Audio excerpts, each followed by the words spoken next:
সেনাপ্রধান জেনারেল ওয়াকারুজ্জামান বলেছেন, দেশে ৩০টি সংখ্যালঘু সংক্রান্ত অরাজকতার খবর পাওয়া গেছে। গুড লাক পেনের সফট অয়েল বেসড ইঙ্ক দেয় নিখুঁত লেখার আত্মবিশ্বাস। Good luck pen, make your luck. এরকম একটি ঘটনাও প্রত্যাশিত নয় বলে উল্লেখ করেন তিনি। জানিয়েছেন, অপরাধীদের শাস্তির আওতায় আনতে কাজ চলছে।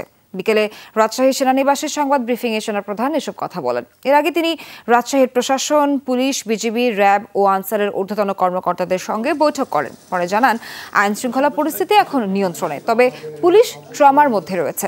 পুলিশ পুরোপুরি আত্মবিশ্বাস ফিরে পেলেই সেনাবাহিনী সেনানিবাসে ফিরবে।